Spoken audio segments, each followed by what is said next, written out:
Christen um ihr Leben. Sie fühlen sich im Westen von Syrien bangen Christen um ihr Leben. Sie fühlen sich als Zielscheiben der Gegner von Machthaber Bashar al-Assad. Erst am 15. August haben Aufständische 11 Menschen an einem Checkpoint erschossen, darunter Jacques Saade. Seine Familie ist am Boden zerstört. Mein Sohn hatte sich dem Checkpoint angeschlossen. Wenn er das nicht getan hätte und auch die anderen das nicht getan hätten, würden uns die Milizen angreifen. Unsere Kinder, unsere Frauen, und sie würden uns töten. Hier an der strategisch wichtigen Verbindung zwischen Tripoli und Homs kontrollieren die Assad-Gegner viele Zugangswege. Sie verschanzen sich unter anderem am Crac des Chevaliers.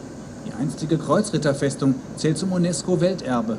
Bei einem Luftangriff der Armee wurde ein Turm schwer beschädigt. Jacques Saades Bruder Issa und andere klagen über Heckenschützen.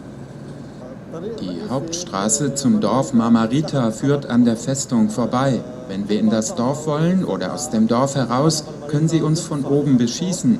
Sie schießen auf jeden, den sie sehen können. Traditionell leben in der Gebirgsregion am Mittelmeer und der Grenze zum Libanon Christen und Alawiten, die Glaubensgemeinschaft, zu der auch Assad zählt. International ist Syriens Machthaber wegen der Gräueltaten im Lande zunehmend isoliert. Aber viele Christen hier fürchten vor allem die Islamisten unter den Aufständischen. Sie schwören weiter auf Assad und dessen Armee. A top story, Iranian President Hassan Rouhani and his Russian counterpart Vladimir Putin agreed to step up efforts to prevent any military action against Syria. In a telephone conversations, the two presidents stressed that any use of military force against another country without a UN mandate is a blatant violation of international law.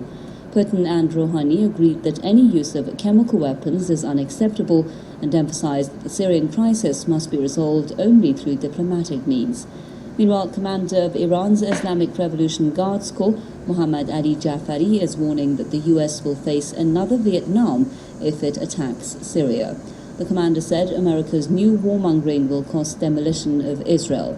Jafari's remarks were echoed by chairman of Iran's Joint Chiefs of Staff, Hassan Firuzabadi, who said any military action against Syria would burn Israel in flames.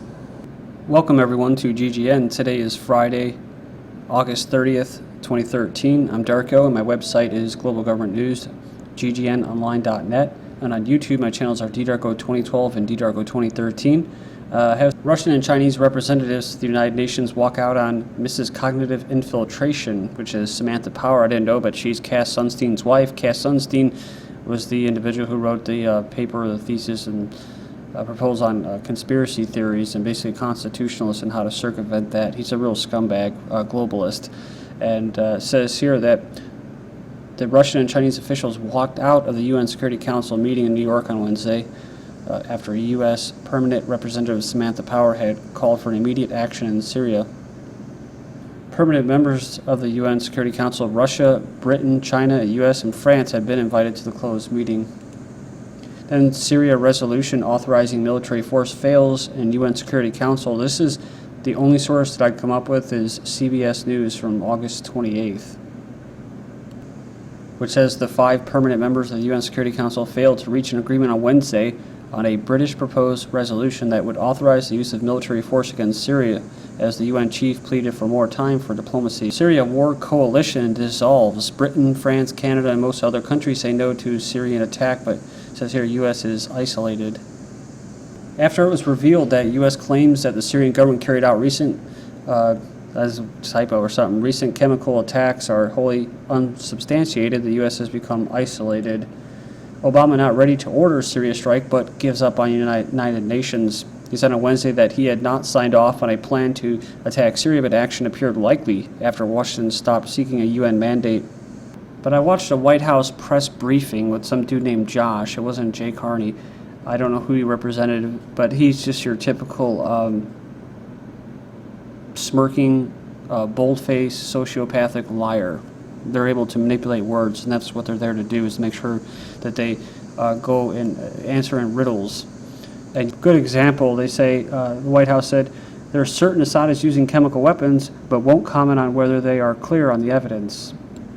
He said all of the politicians have seen it, including global leaders, looked at it, He said he's not in a position to release the intelligence assessment. He tells reporter to get intelligence assessment, which of course is classified. So you see what I'm saying? Typical rhetoric, but just to see if they do carry this out.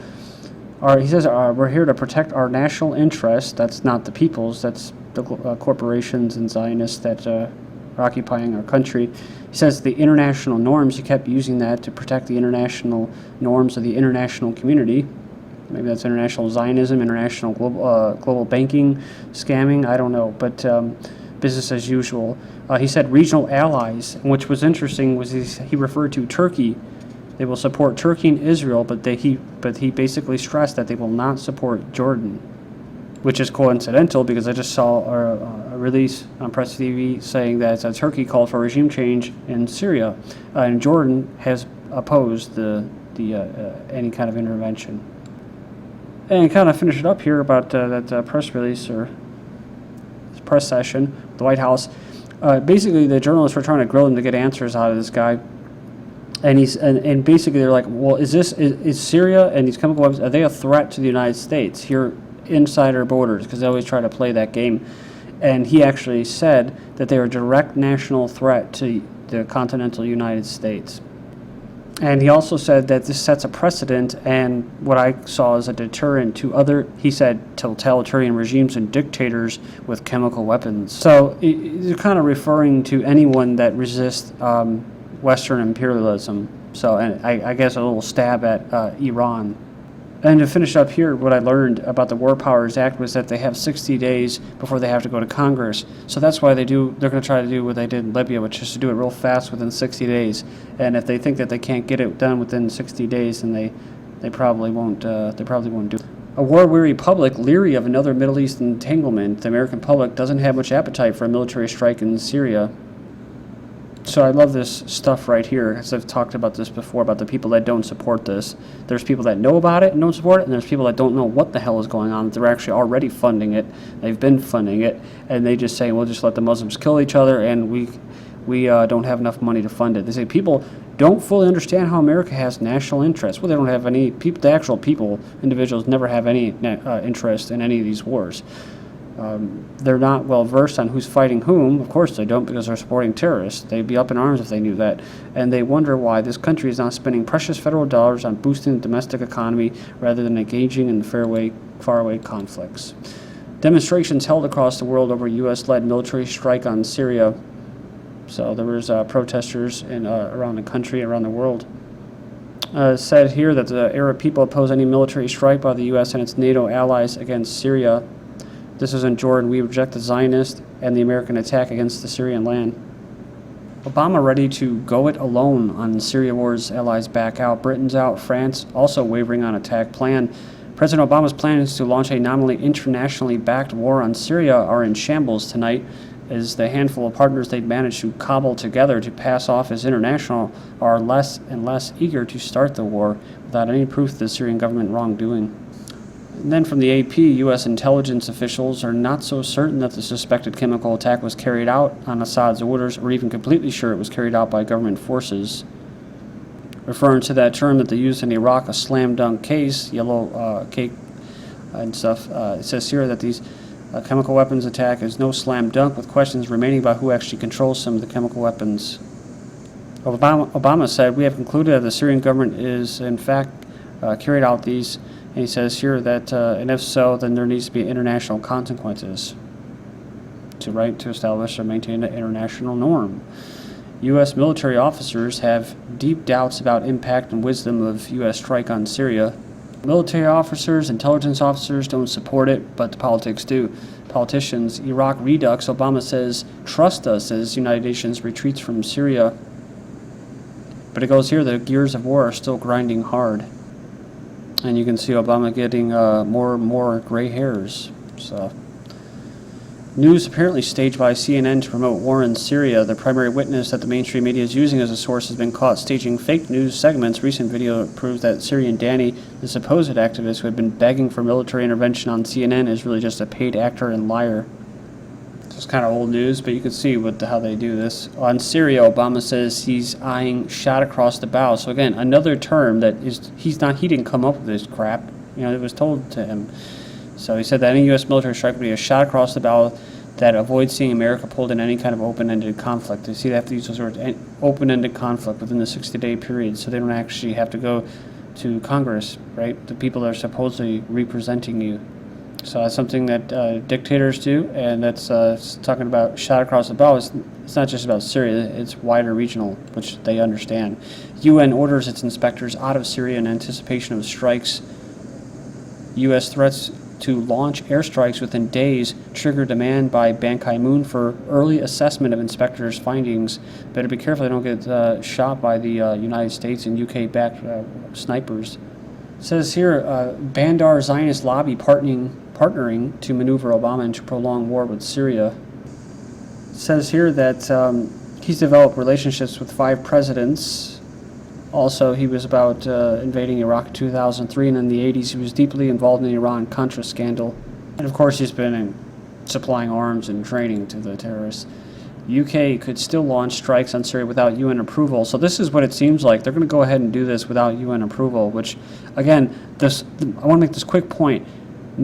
A sovereign country shouldn't have to go to a global international, quote, political body to get get permission to carry out an attack.